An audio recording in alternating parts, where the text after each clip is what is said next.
Tutorial, was ich auf meinem Kanal mache.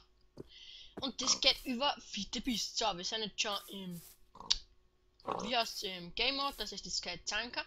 Und heute geht es darum, wie kriegt man aus Solarenergie Energie raus, dass man ein Induction Furnace betreiben kann.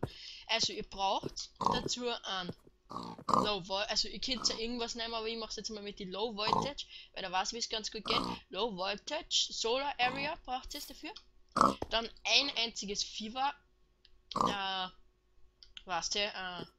Glasfaserkabel. Dann ein MFSU, so heißt. Dann wieder nur ein einziges Glasfaserkabel und dann ein MV-Transformer. Dann braucht ihr das, weil wenn ihr das nicht macht, dann passiert das. Explodiert er. Deshalb müsst ihr das so machen. Das ist nur ein MV-Transformer hier dort. Dann 2 oder könnt ihr mehrere machen, das macht ja keinen Unterschied mehr. 2 oder mehrere, da so. Warte, jetzt mal 2. Dann zeige ich es euch. Mit 2. Dann habt ihr es da jetzt. Jetzt explodiert dann nimmer der Induction Furnace. Könnt ihr das auch irgendwie hinstellen, ein Induction Furnace. Das macht da keinen Unterschied. Dann den Hebel hin und dann umlegen und er wird betrieben. Seht ihr dort.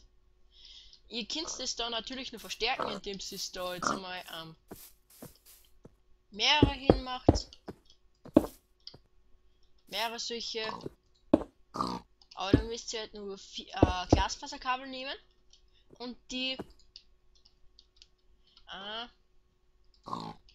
dann so herum platzieren.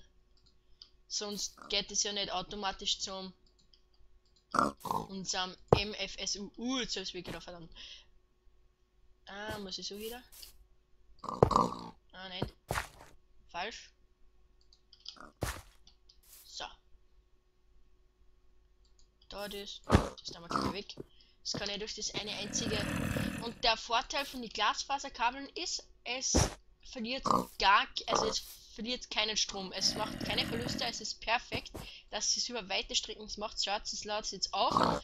Und ihr könnt es mit Iron das einfach reinlegen und es wird geschmolzen. So, perfekt, oder? Und wenn es das nur brutal viel schneller machen wollt, Solar,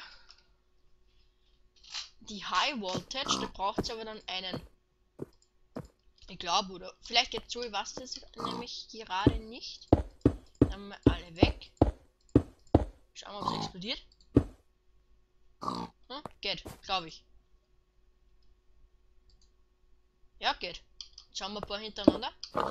Für den Induction Furnace braucht es also nur einen MV. Schaut, wie schnell das jetzt geht mit die High Voltage.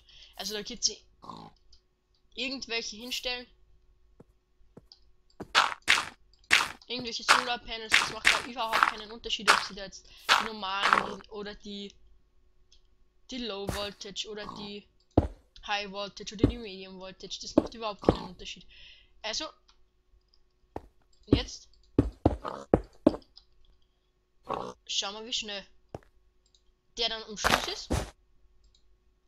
Komm. Jetzt habe ich die falsche Taste gedrückt. So, jetzt haben wir da ziemlich viele High Voltage hintereinander und 4 Millionen Energie haben wir schon zusammengekriegt. Und auf 32%. Ja, ziemlich schnell, gell? Und jetzt machen wir das. Schauen wir uns das mal. Und ist dann, ich melde mich gleich wieder, wenn es auf 100% ist und dann bis gleich.